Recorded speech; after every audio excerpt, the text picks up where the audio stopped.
আজকের ভিডিওতে আমরা আলোচনা করব পশ্চিমবঙ্গ সরকারের একটি অত্যন্ত গুরুত্বপূর্ণ নতুন স্বাস্থ্য প্রকল্প মুখ্যমন্ত্রী স্বাস্থ্য বীমা যোজনা বা MMSBY সম্পর্কে। এই প্রকল্পে বছরে 5 লক্ষ টাকা পর্যন্ত ক্যাশলেস চিকিৎসার সুবিধা দেওয়া হবে। কিন্তু প্রশ্ন হলো, কারা এই সুবিধা পাবেন, কারা পাবেন না, কি কি সুবিধা রয়েছে এবং সরকারি বিজ্ঞপ্তিতে আর কি কি গুরুত্বপূর্ণ তথ্য বলা হয়েছে, সবকিছু সহজ ভাষায় বিস্তারিত জানাবো এই ভিডিওতে। তাই শেষ পর্যন্ত ভিডিওটি দেখবেন। যারা ফেসবুক থেকে দেখছেন আমাদের এই পেজটিকে এখনই ফলো করুন, যারা ইউটিউব থেকে দেখছেন আমাদের এই চ্যানেলটিকে এখনই সাবস্ক্রাইব করুন। স্ক্রিনে আমরা দিয়ে দিলাম অফিসিয়াল যে নোটিফিকেশন সেটা।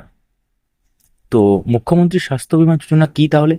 25শে জুলাই 2026 তারিখে পশ্চিমবঙ্গ সরকারের স্বাস্থ্য ও পরিবার কল্যাণ দপ্তর একটি সরকারি বিজ্ঞপ্তি প্রকাশ করেছে।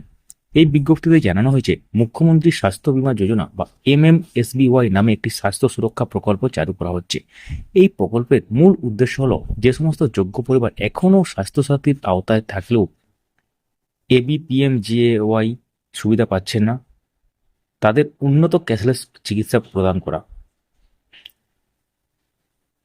তাদের উন্নত চিকিৎসা পরিষেবা প্রদান করা। এই প্রকল্পে কি কি সুবিধা মিলবে এবার দেখে নেওয়া যাক। সব থেকে গুরুত্বপূর্ণ বিষয়, বছরে 5 লক্ষ পর্যন্ত ক্যাশলেস চিকিৎসা। প্রতি পরিবার বছরে সর্বোচ্চ 5 লক্ষ পর্যন্ত চিকিৎসা করতে পারবেন। এটি সম্পূর্ণ ক্যাশলেস, অর্থাৎ হাসপাতালের বিল সরাসরি প্রকল্পের মধ্যে নিষ্পত্তি হবে। প্রি এক্সিস্টিং ডিজিজ কভার হবে। আগে থেকে যদি কোনো রোগ থাকে, যেমন হার্টের অসুখ, ডায়াবেটিস, কিডনির সমস্যা, ক্যান্সার, তবুও চিকিৎসার সুবিধা পাওয়া যাবে। পরিবারের সদস্য সংখ্যার কোনো সীমা নেই। এই প্রকল্পে পরিবারের সদস্য যতই হোক, সবাই অন্তর্ভুক্ত হতে পারবেন। কোনো ফ্যামিলি সাইজ ক্যাপ রাখা হয়নি। প্রত্যেকের আলাদা কার্ড। যদিও এটি ফ্যামিলি বেস স্কিম, তবু প্রত্যেক সদস্যের জন্য আলাদা আলাদা কার্ড ইস্যু করা হবে এবং এই কার্ড সম্পূর্ণ বিনামূল্যে দেওয়া হবে। কোথায় চিকিৎসা হবে?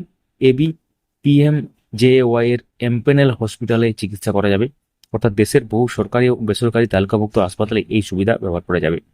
কাদের এই প্রকল্পে রাখা হবে না, এটি খুব গুরুত্বপূর্ণ ব্যাপার। সরকারি বিজ্ঞপ্তিতে কয়েকটি শ্রেণীকে এই প্রকল্পের বাইরে রাখা হয়েছে, যেমন যাদের পরিবারে বার্ষিক আয় 8 লক্ষের বেশি, ওয়েস্ট বেঙ্গল হেলথ স্কিমের সুবিধাভোগী যারা, CGHS এর সুবিধাভোগী, ESI এর আওতাভুক্ত ব্যক্তি, PSU বা অন্যান্য সরকারি গ্রুপ মেডিকেল ইন্স্যুরেন্সের আওতাভুক্ত কর্মী, যারা মেডিকেল অ্যালাউন্স পান, 70 বছরের বেশি বয়সী ব্যক্তি, কারণ তাদের জন্য আয়ুষ্মান ভয়বন্দনা স্কিম রয়েছে। SIR এ মৃত, ডুপ্লিকেট বা স্থানান্তরিত হিসেবে বাদ পড়া নাম। এবার স্পেশাল কেস কি আছে এখানে? এখানে একটি গুরুত্বপূর্ণ বিষয় বলা হয়েছে, যাদের CAA বা SIR সংক্রান্ত মামলা বিচারাধীন রয়েছে, তাদের আবেদন শুধুমাত্র সেই কারণে বাতিল হবে না, যদি অন্যান্য যোগ্যতার শর্ত পূরণ করেন, তাহলে তারা এই প্রকল্প সুবিধা পেতে পারেন। আরও গুরুত্বপূর্ণ তথ্য, এই প্রকল্পে আধার অথেন্টিকেশন বাধ্যতামূলক। ABHA বা আভা ব্যবহারের কথাও বলা হয়েছে। সম্পূর্ণ IT প্ল্যাটফর্মের মাধ্যমে মনিটরিং করা হবে। ট্রিটমেন্ট হবে ABPMJAY গাইডলাইন অনুযায়ী। তো মোটের উপর এটি পশ্চিমবঙ্গের স্বাস্থ্য পরিষেবা একটি গুরুত্বপূর্ণ সংযোজন। তবে প্রকল্পের বাস্তবায়ন, আবেদন প্রক্রিয়া এবং কার্ড তৈরির নিয়ম সম্পর্কে আরও বিস্তারিত নির্দেশিকা প্রকাশ হওয়ার সম্ভাবনা রয়েছে। সেই সমস্ত আপডেট আমরা অবশ্যই আপনাদের কাছে নিয়ে আসবো। ভিডিওটি যদি তথ্যবহুল মনে হয় তাহলে একটা লাইক করুন, শেয়ার করুন এবং আপডেট মাস্টারকে সাবস্ক্রাইব বা ফলো করুন। আপনারা কোনো প্রশ্ন থাকলে নিচে কমেন্ট করুন।